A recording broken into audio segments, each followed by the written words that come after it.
9th class आज हम नया चैप्टर स्टार्ट कर रहे हैं। चैप्टर का नाम है साउंड।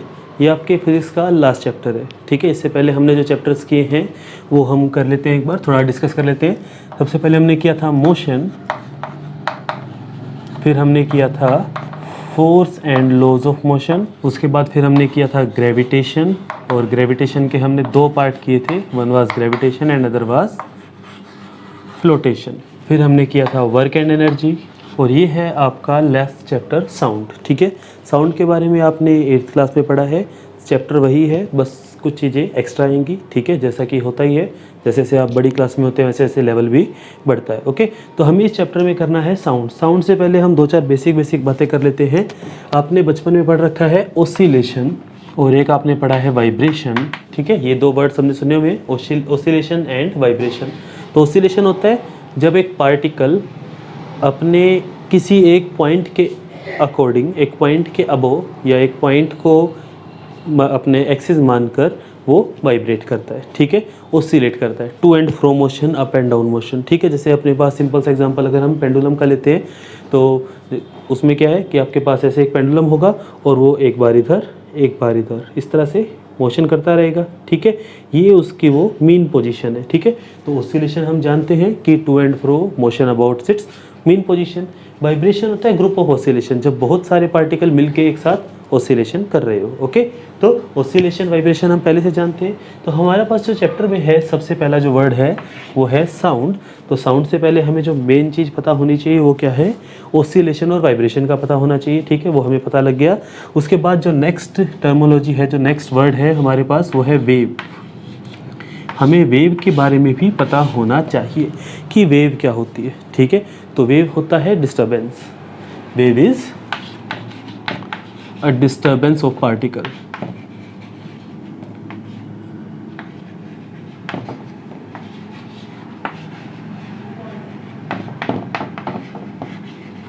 ठीक है, ये पार्टिकल्स की डिस्टर्बेंस है जिसमें एनर्जी फ्लो करती है, रियलिटी में बैटेरियल फ्लो नहीं करता, ठीक है। ये आपने किया होगा जब आप क्लास में होते हैं, तो आप बेंच के एक तरफ अपना कान लगाइए, एक तरफ आप ऐसे ऐसे आवाज़ करते हैं, ठीक है।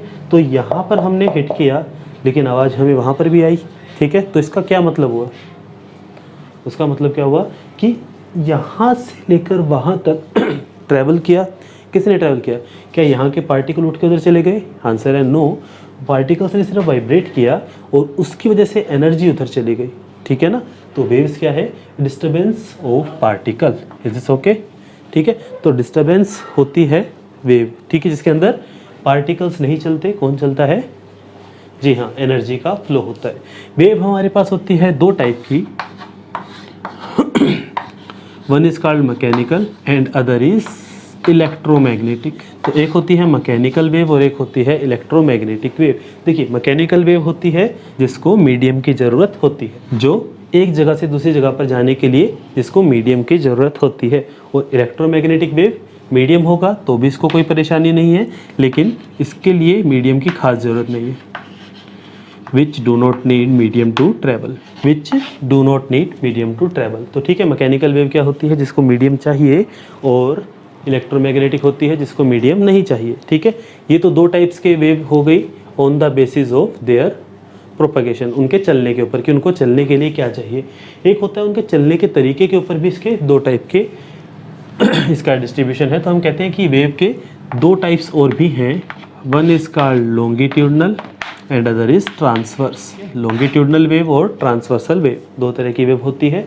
तो लॉन्गिट्यूडनल होती है जिसके पार्टिकल आगे पीछे मोशन करते हैं, particle vibrates to and fro, आगे पीछे जिसके पार्टिकल वाइब्रेट करते हैं उसको हम क्या बोलते हैं?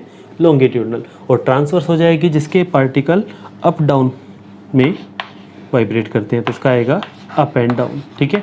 इनके बारे में हम अभी डिटेल में बात करते हैं। तो सबसे पहले अपने को ये पता होना चाहिए कि वेव कितने टाइप की होती है। तो हमारे पास वेव आती है, वैसे दो टाइप की होती है कि उनको मीडियम कैसा चाहिए चलने के लिए, और दो टाइप की होती है कि मीडियम के अंदर वो कैसे चलती है, ठीक है, या फिर मीडियम नहीं है तो जैसे भी वो चल रही है उनका चलने का तरीका कैसा है। तो हमने जैसे बात की कि वेव में क्या होता है? डिस्टर्बेंस होती है पार्टिकल की, लेकिन चलता कौन है? चलते एनर्जी ही है। ठीक है, ये चीज़ हम जान चुके हैं, चलती एनर्जी है इसके अंदर। ओके, इसमें कोई डाउट नहीं है। ठीक है जी। उसके बाद मैकेनिकल वेव होती है जिसको मीडियम चाहिए। ठीक है, मीडियम चाहिए का मतलब हो गया जो बिना मीडियम के नहीं चल सकती। इसका एग्जाम्पल है sound. Sound is a type of wave. ठीक है, आपने ये सुना होगा कि हम मून पे बात नहीं कर सकते, हम स्पेस में बात नहीं कर सकते। क्यों? क्योंकि वहाँ पे कोई मीडियम ही नहीं है। अगर मीडियम नहीं होगा तो हम बात नहीं कर पाएंगे, या फिर यूँ कहें कि साउंड ट्रैवल नहीं कर पाएगी। Is this okay? ठीक है।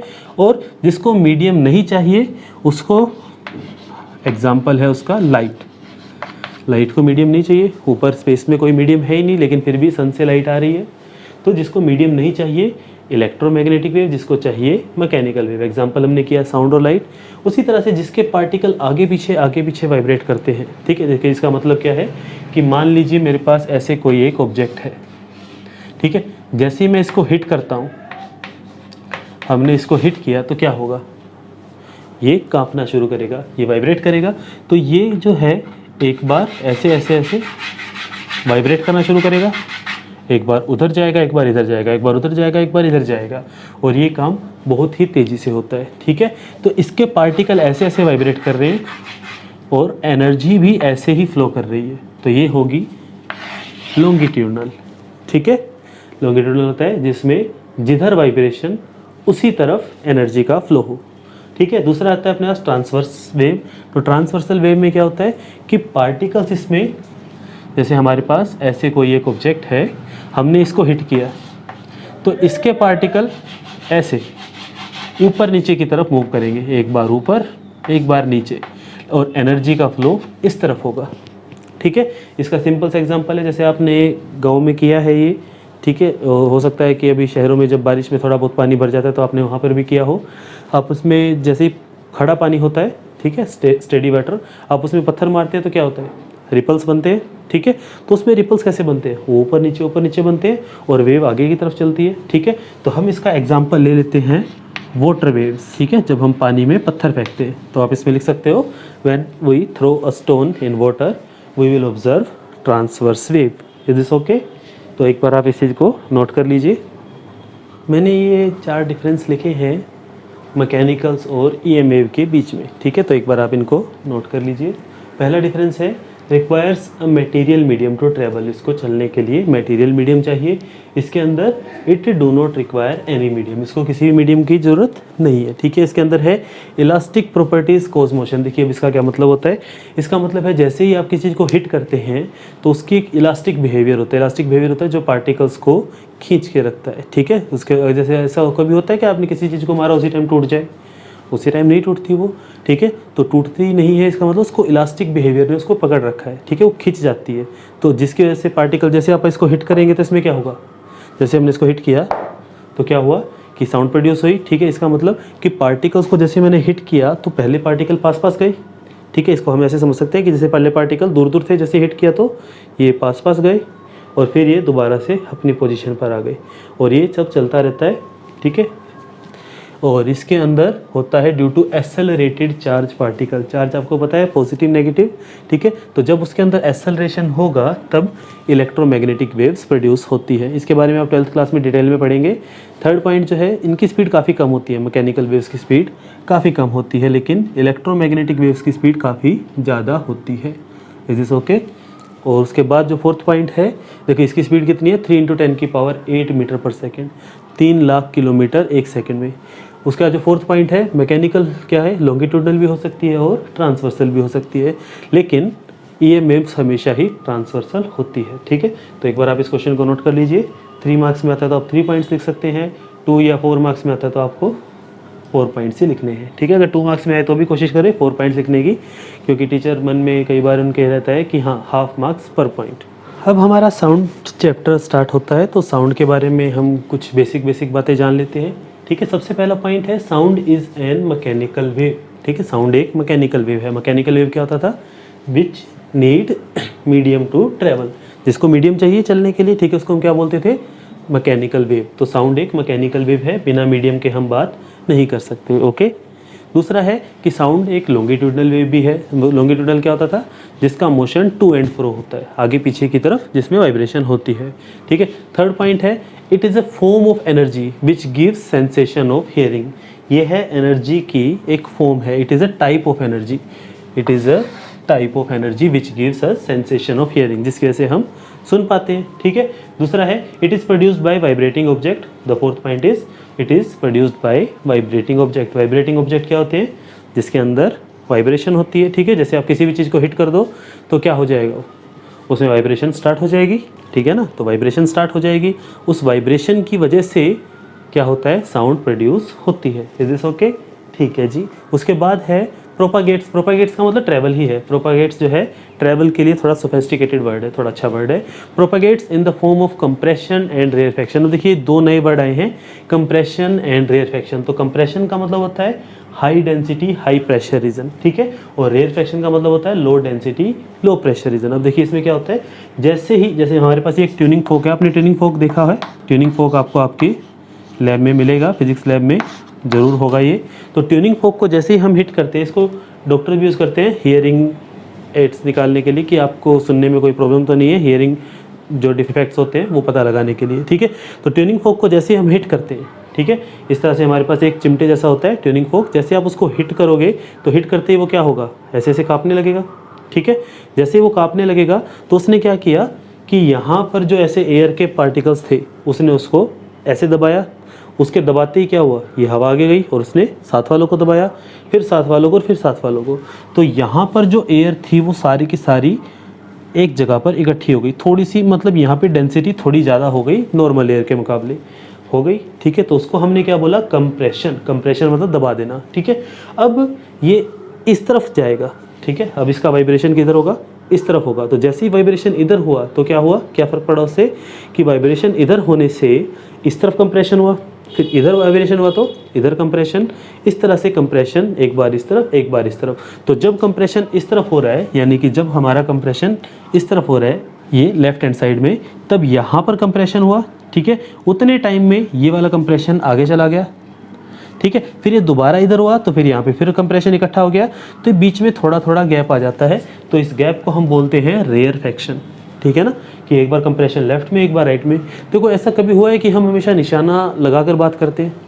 ठीक है। अगर मैं सामने बात कर रहा हूँ, मान लीजिए कि क्लास जैसे है स्कूल के अंदर, जैसे होता है हमने एक क्लासरूम में 30 बच्चे बैठे हैं। ठीक है। तो ऐसा होता है कि निशाना लगा के बोलेंगे तो उस बच्चे तक ही आवाज़ जाएगी, किसी और तक नहीं जाएगी। तो आंसर है नहीं, ऐसा नहीं होता, हर तरफ आवाज़ आती है। तो इसका मतलब वाइब्रेशन हर तरफ हो रही है, हर तरफ कंप्रेशन और रेयरफैक्शन बन रहे हैं, और जो हमारा ईयर है वो उसको कलेक्ट करके उसको हमें सुना देता है। ठीक है ना। तो कंप्रेशन और रेयरफैक्शन हर डायरेक्शन में होती है। तो एक बार जब इस तरफ कंप्रेशन होगी ज़्यादा तो उस तरफ कम होगी। ठीक है। क्योंकि पार्टिकल तो हिलना तो वैसे ही है, ये वाला पार्टिकल है, एक बार इस तरफ जाएगा एक बार उस तरफ जाएगा, जब इधर जाएगा तो इधर डेंसिटी ज़्यादा, उधर जाएगा तो उधर डेंसिटी ज़्यादा। तो बीच बीच में जो गैप आ जाते हैं इसको हमने नाम दिया रेयरफैक्शन। ठीक है। तो कई बार ये क्वेश्चन ही पूछा जाता है पेपर में कि डिफाइन कंप्रेशन डिफाइन रेयरफैक्शन, तो आप लिख सकते हैं compression is the high density high pressure area. High density high pressure, यहाँ पे प्रेशर ज़्यादा है पार्टिकल्स के पास, यहाँ पे डेंसिटी ज़्यादा है। और रेयरफैक्शन क्या होगा, एज़ कम्पेयर टू कंप्रेशन, जहाँ पर ये सब लो हो। Is this okay? ठीक है। एक बार आप इस चीज़ को नोट कर लीजिए। अब हमने जो सीखा हुआ है, हम जानते हैं कि साउंड को मीडियम चाहिए चलने के लिए।